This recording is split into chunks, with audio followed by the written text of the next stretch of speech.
Please don't forget subscribe to the channel and hit the bell to get notified of new daily videos. I moved to the foothills of the Appalachians seeking quiet. A remote cabin, inherited from a distant relative, seemed perfect.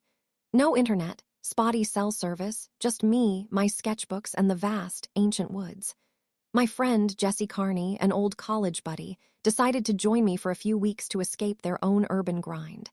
I figured the company would be good, a buffer against the pervasive silence.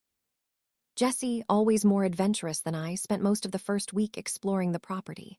One evening they came back, eyes bright with an unsettling excitement. "Michael, you won't believe what I found. Deep in the old growth there's this incredible stone well, almost completely overgrown like it's been sealed for a century, and the sound it makes." I asked what kind of sound.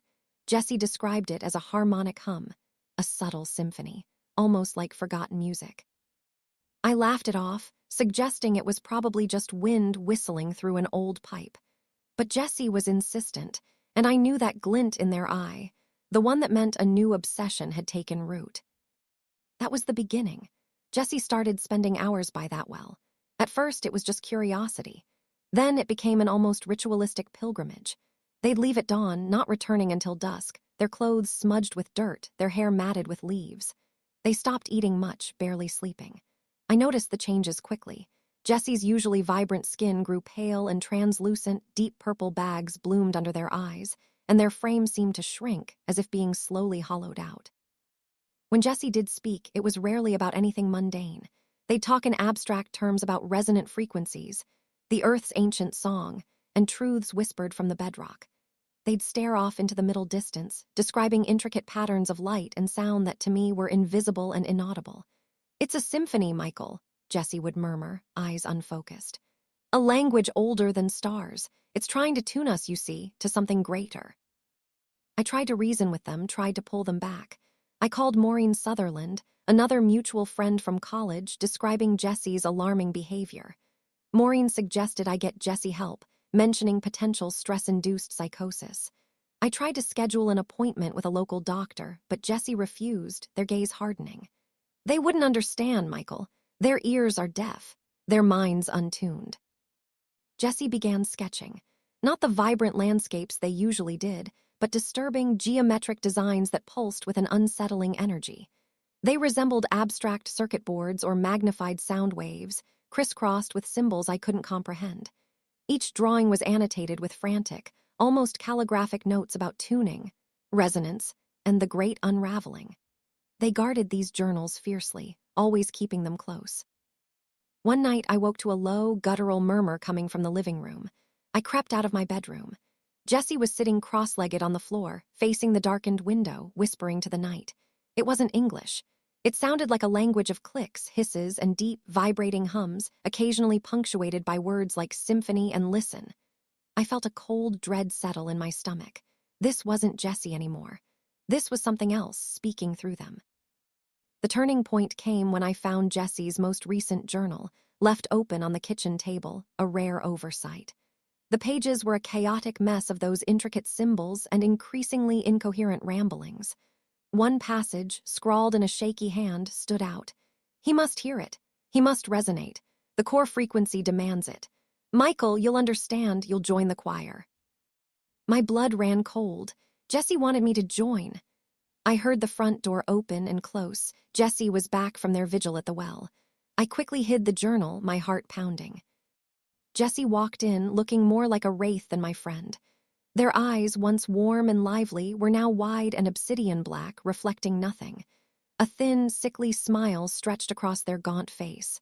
"Michael," they rasped, their voice dry and brittle. "It's time. The symphony is ready for you." I tried to back away, but Jesse moved with an unnatural speed, gripping my arm with surprising strength. Their touch felt icy, alien. "You need to listen, Michael. Truly listen." They dragged me out the door, across the yard, and into the dark, tangled woods. I struggled, yelling, but my voice was hoarse with terror, and the isolation of the cabin meant no one would hear. We reached the well. It was even more ancient and menacing than I'd imagined, a gaping maw of dark stone half swallowed by moss and tangled roots. A strange, almost imperceptible vibration hummed in the air around it. Jessie forced my head down, pressing my ear against the cold, rough stone. That's when it hit me. Not a sound, not really. It was an experience. A cascade of pure, unfiltered information, blasting directly into my mind. I saw colors that didn't exist, felt emotions that were not my own, and heard a harmony so complex, so utterly alien, it threatened to shred my sanity. It was like every sound ever conceived, every light, every thought, all collapsing into a single, beautiful, terrifying chord. It was knowledge, pure and absolute, about the fundamental nature of reality, about the void, about the true, horrifying scale of existence. It was breathtaking. It was agonizing. My brain screamed, trying to process the impossible. I was there, I was everything, I was nothing. The paradise Jessie spoke of wasn't a place. It was a total dissolution of self into a cosmic truth. I screamed, a sound that tore from my throat, raw and desperate. I thrashed, slamming my head against the stone, anything to break the connection.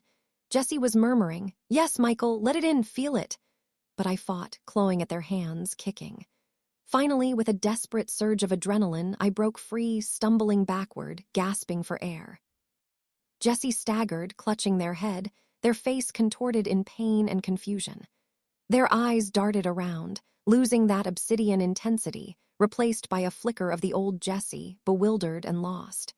Then, with a soft moan, they collapsed onto the damp earth beside the well, unconscious. I don't remember how I got Jessie to the car, or how I drove them to the nearest hospital, a terrifying, sleepless journey through the dark, winding roads. They were diagnosed with a severe psychotic break, brought on by extreme stress and malnutrition. They're still there, heavily sedated, occasionally murmuring about the symphony and the tuning. Maureen visits them sometimes, but Jessie doesn't recognize her. They just stare vacant. I returned to the cabin a week later. The silence was heavier now, charged with something unseen. I tried to seal the well further, piling rocks and debris over the opening, burying it deeper under the earth. But it didn't matter. Because now I hear it. Faint at first, a subliminal hum beneath the wind in the trees, a subtle vibration in the floorboards.